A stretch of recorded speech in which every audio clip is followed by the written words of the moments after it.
जी sir, जी sir. LLB 3 years and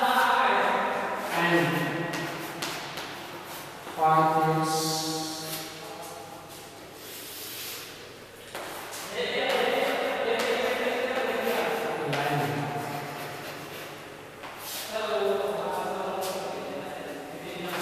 topic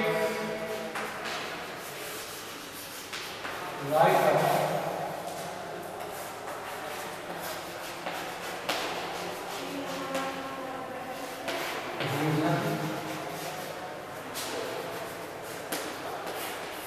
with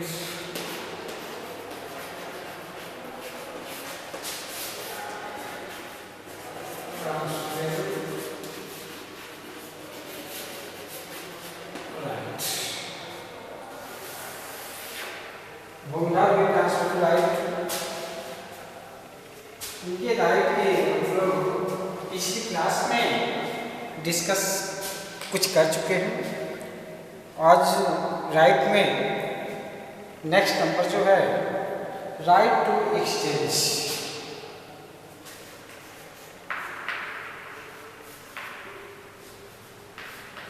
right to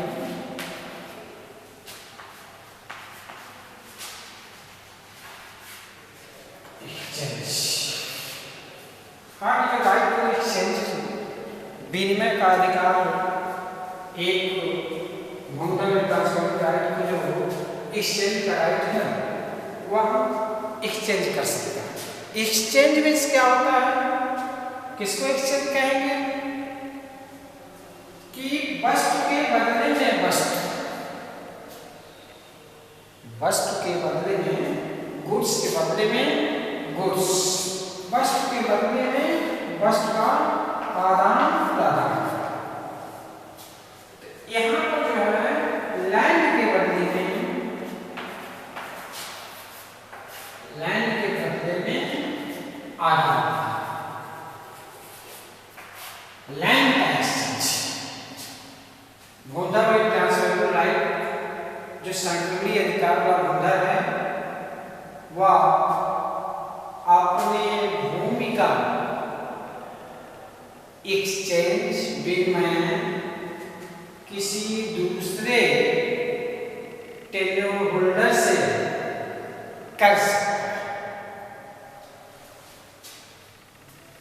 भूमिभाग कोई भी व्यक्ति जिसके पास ट्रांसफरेबल राइट है, संक्रमणीय अधिकार वाला भूमिभाग है, वह अपना लैंड किसी भी भूमिधर से कर सकता है, किसी भी भूमिधर से कर सकता है। कोई भी व्यक्ति किससे कर सकता है, एक्सचेंज किससे करेगा, अपने लैंड आधा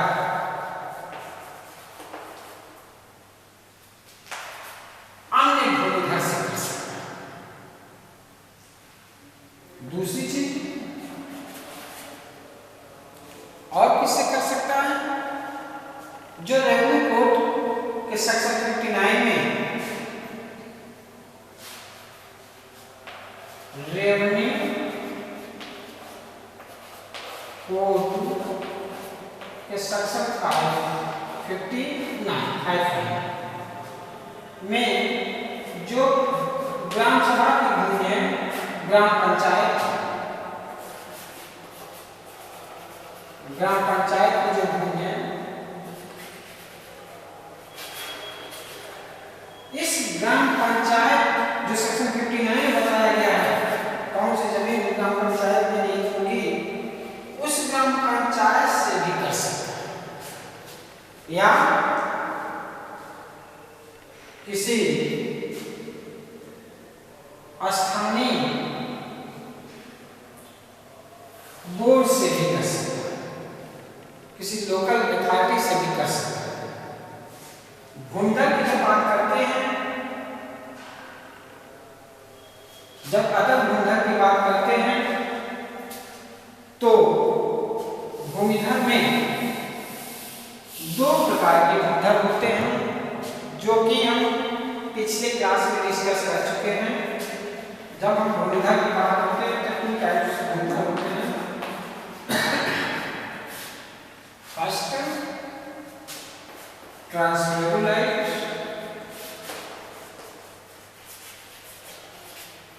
सेकंड, नॉन ट्रांसमेबुलाइट। संक्रमित और संक्रमित, इन दोनों प्रकार के भूधरों से वह अपनी लैंड एक्सचेंज कर सकते हैं। ठीक, जो सेकंड नंबर सेक्शन 59 में जो लैंड है उस लैंड से भी कर सकता है। एक्सचेंज की प्रक्रिया क्या होगी, प्रोसीडिंग क्या होगा,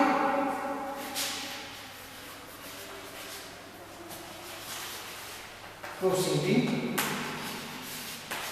प्रक्रिया क्या है कि जो भी टेंडर होल्डर, जो भी जोतदार अपने लैंड का, जो ट्रांसमेबुलाइट होल्डर है, अगर अपने लैंड का एक्सचेंज करना चाहता है तो वह एक एप्लीकेशन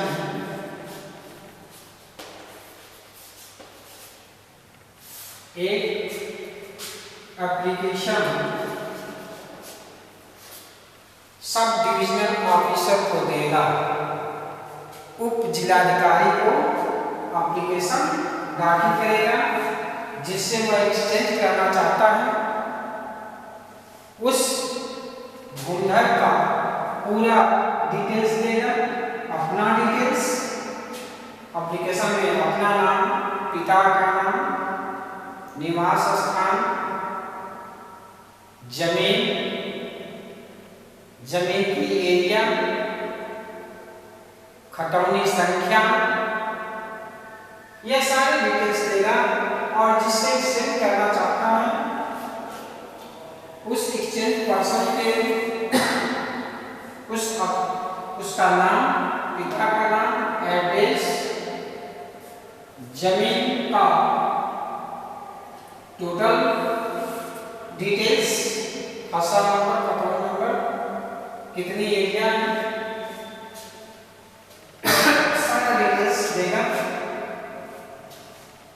और साथ ही साथ जो लैंड रेवेन्यू है,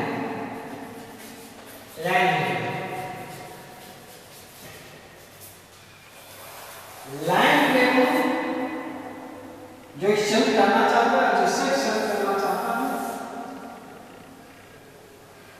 उसका डिटेल और इन दोनों के जमीन की जो प्रोडक्शन वैल्यू है,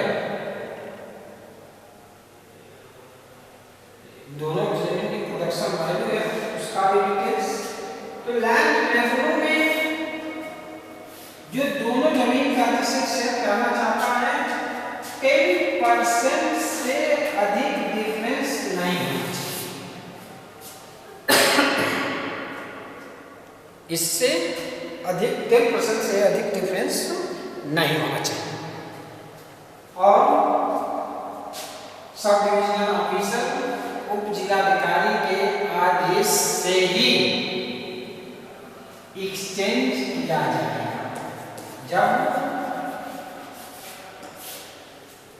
एप्लीकेशन पर विचार करने के बाद, सारे प्रोसीडिंग पूरा होने के बाद, सब डिविजनल ऑफिसर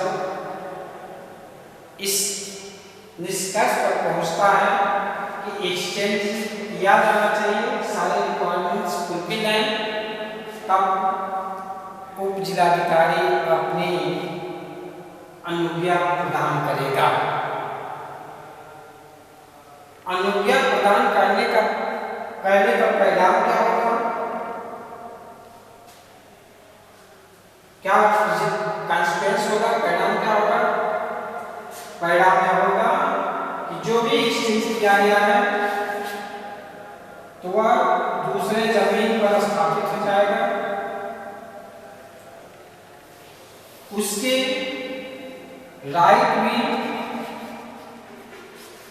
दोनों के जो राइट्स हैं जो भी उस लैंड में उसका राइट्स था वह राइट्स वही बना रहेगा, वह राइट्स वही बना रहेगा, जितना जो राइट्स था वही राइट्स बना रहेगा, और जो उस जमीन का जिस पर स्थापित हुआ है उसकी लैंड की जो जमीन है वह लैंड जमीन क्या होगी, दे। और यह प्रभाव में तभी आएगा जब परमिशन ग्रांट कर दिया जाएगा। तो जब परमिशन सब डिविजनल ऑफिसर के द्वारा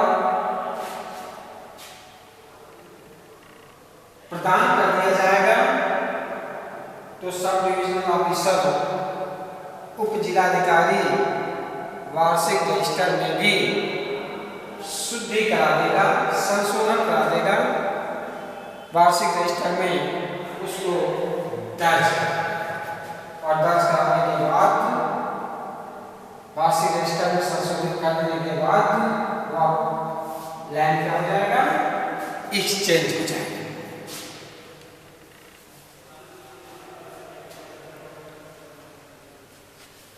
नेक्स्ट राइट जो है, राइट टू बिक्वेट, राइट टू बिक्वेट या राइट टू विल कह सकते हैं, राइट टू बिक्वेट, राइट टू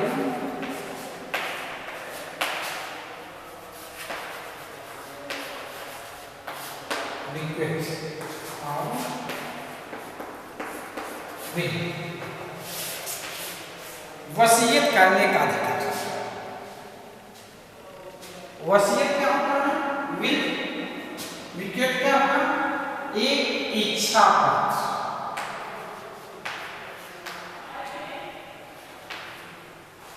एक इच्छा। क्योंकि आप 5th सेमेस्टर में आ चुके हैं तो आपको विल बताने की जरूरत नहीं है कि जो ट्रांसफर टाइप होल्डर है अपने इच्छा अनुसार अपनी जो प्रॉपर्टी जो उसकी लैंड है, एग्रीकल्चर लैंड है, वह अपने लैंड का क्या कर सकता है, विल कर सकता है, या will transferable right to holder को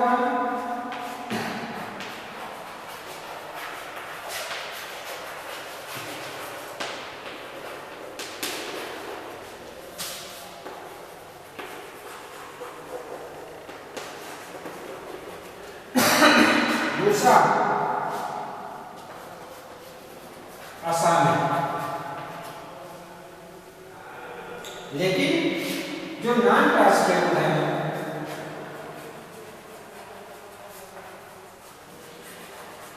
जो नॉन ट्रांसफरेबल है उसको अधिकार विल करने का नहीं, विक्वेट करने का नहीं, वसीयत नहीं कर सकता, केवल ट्रांसफरेबल राइट होल्डर कर सकते हैं, आसानी कर सकते हैं। केवल इन्हीं दोनों को करने का अधिकार है, लेकिन असंसदीय अधिकार होल्डर को वसीयत करने का अधिकार नहीं। वसीयत जब आपको रेवेन्यू कोड के पहले एक एक्ट आप पढ़ रहे थे,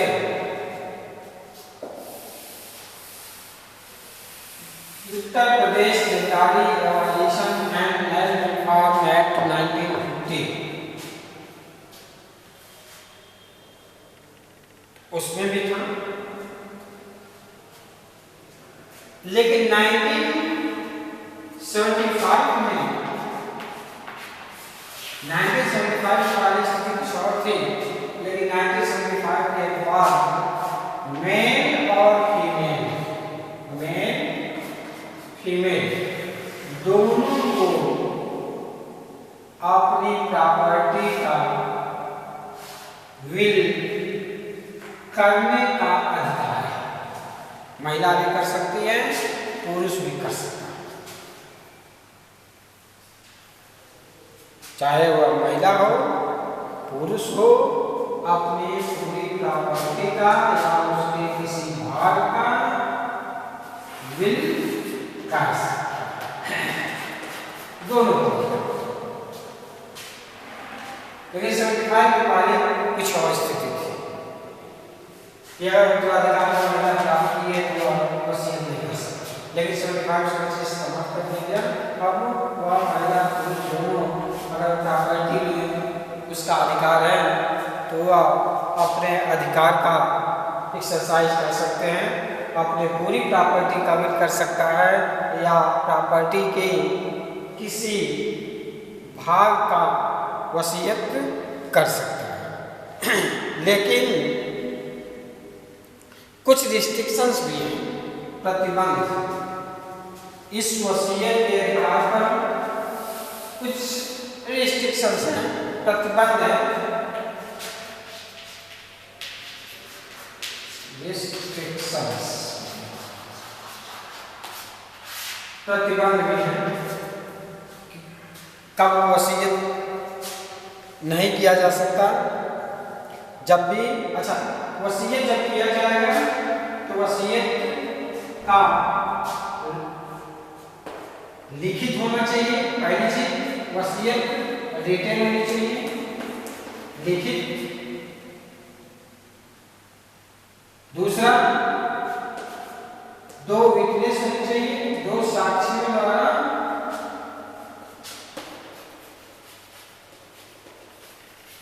प्रमाणित होनी चाहिए, और तीसरा रजिस्ट्रार रजिस्ट्रेशन तभी वह मान। प्रतिबंध क्या होगा? क्या प्रतिबंध दिया गया है कि अगर कोई ऐसा व्यक्ति जो एससी है या एसटी है तो जो सेक्शन 98 और यूपी रेवेन्यू कोड में सेक्शन 98, 99 जो प्रोविजंस दिए गए हैं वह प्रोविजंस अप्लाई करेगा। कहा कि जो एससी एसटी की जमीन है, एससी और एसटी की जो जमीन है, लैंड है, जो आप ट्रांसफर हमने बताया था, वह प्रोविजन यहाँ भी अप्लाई करेगा कि एससी एसटी की जमीन है तो एससी की अगर जमीन है तो डीएम के परमिशन से ही गैर एससी के अलावा किसी अन्य व्यक्ति को, गैर व्यक्ति को वसीयत कर सकता है। एसटी है तो एसटी किसी गैर वर्ग के लोग को ट्रांसफर नहीं कर सकता, वसीयत नहीं कर सकता, वसीयत नहीं कर सकता। एससी करेगा लेकिन डीएम के परमिशन के अनुसार, लेकिन उसके लिए डीएम तभी परमिशन देगा जब उसके पास 1.2 हेक्टेयर्स लैंड शेष, उससे अधिक है तभी परमिशन देगा।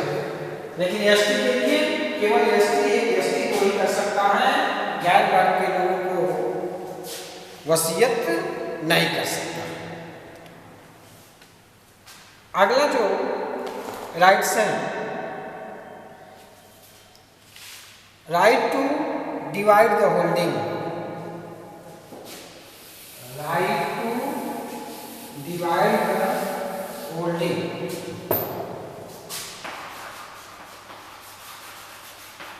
Right to divide the holding, जोत के विभाजन का अधिकार, जोत के विभाजन का अधिकार। जो एग्रीकल्चर लैंड है उसका कोई भी शेयर होल्डर विभाजन करा सकता है। विभाजन 2 प्रकार से हो सकता है। पहला, divide by court, divide by code और दूसरा डिवाइड बाई म्यूचुअल कॉम्प्रोमाइज।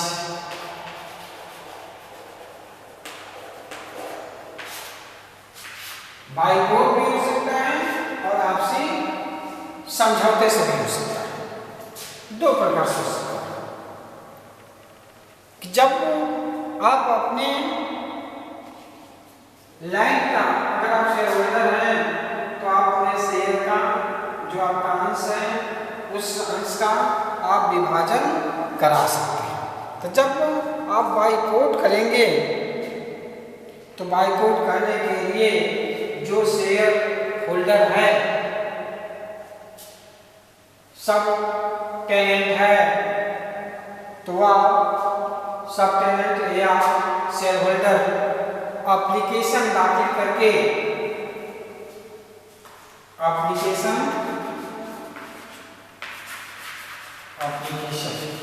कैसे करेगा? प्रक्रिया क्या होगी? एप्लीकेशन दाखिल करके वह अपने हिस्से का विभाजन करा सकता है। तो जब एप्लीकेशन दाखिल करेगा तो एप्लीकेशन में क्या डिटेल्स होना चाहिए? उसमें एप्लीकेंट का नाम,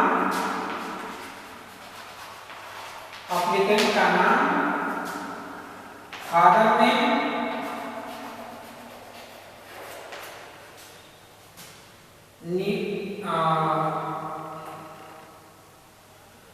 रेजिडेंस एड्रेस,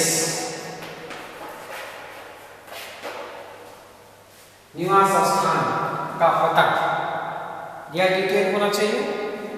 दूसरी चीज क्या होना चाहिए? अन्य खातेदार का, अदर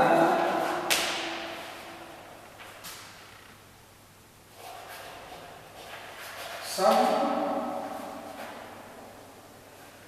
टेन्योर होल्डर,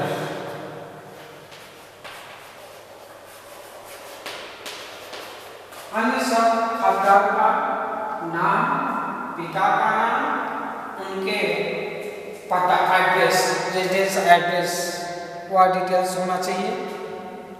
तीसरे स्थान पर क्या होना चाहिए? जो आपका अंश बनता है, एप्लीकेंट शेयर, क्या हिस्सा है, क्या शेयर है, शेयर भी होना चाहिए। उस जमीन में उस व्यक्ति का क्या अंश होगा उसका डिटेल होना चाहिए। खातेदार का क्या अंश है, क्या शेयर है, उसका डिटेल्स होना चाहिए।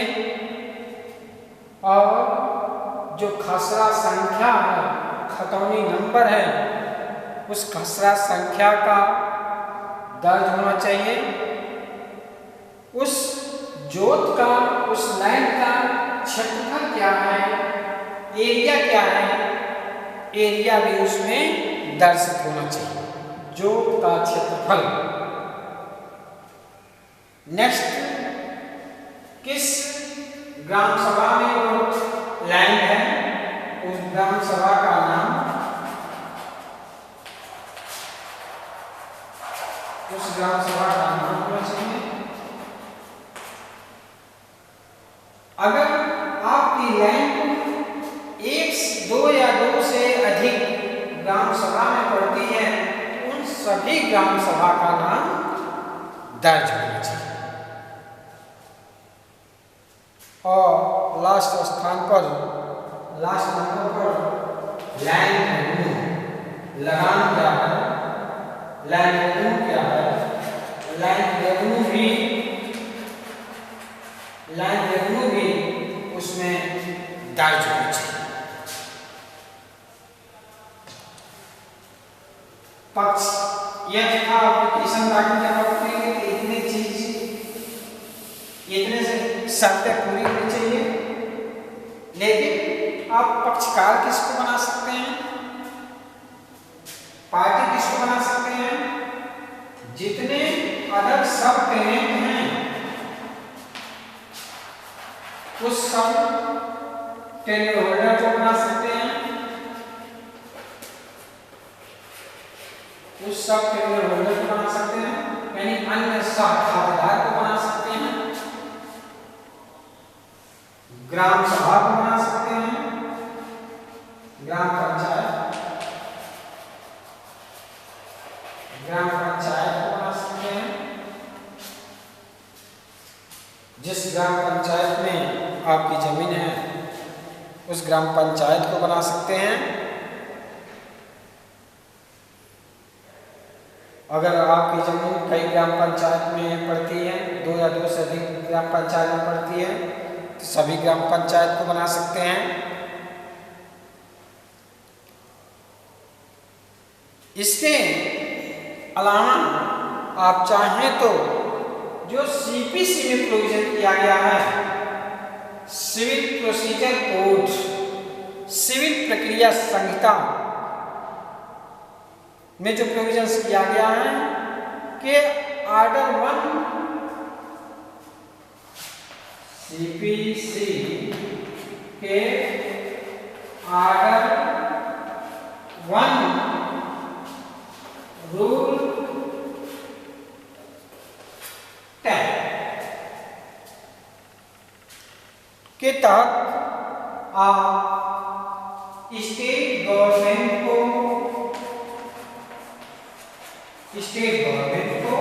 आप स्टार बना सकते हैं। तो यह था कि जब आप अपना विभाजन कराएंगे तो विभाजन में सारी रिक्वायरमेंट्स पूरी की जानी चाहिए, सारे डिटेल्स दिए जाने चाहिए। लास्ट में आपका राइट्स है बेदखल न होने का अधिकार।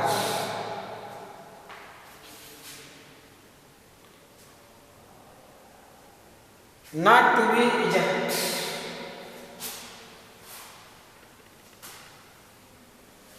बेदखल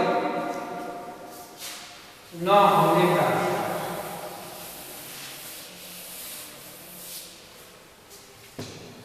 not to be ejected,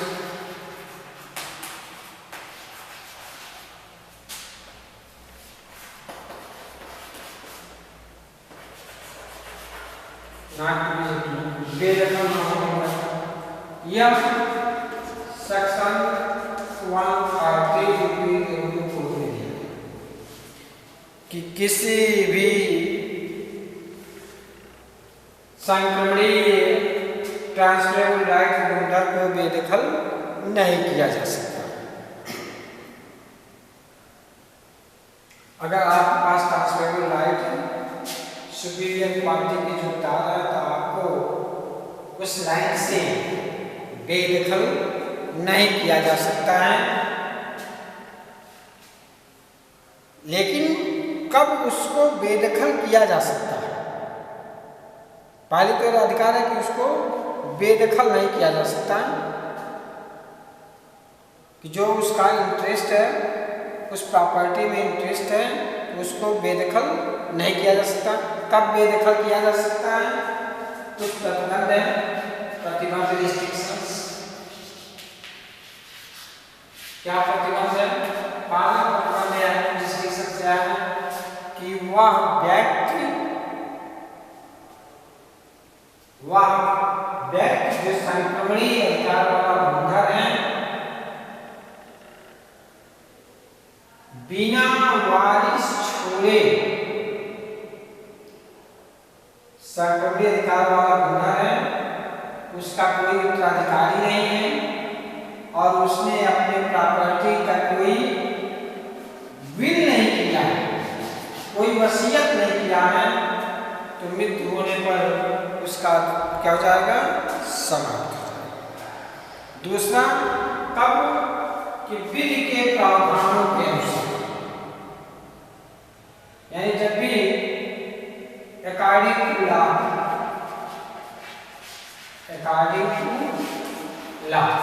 विधि के प्रावधानों के अनुसार, कि अगर जो भी विधि में प्रावधान दिया गया है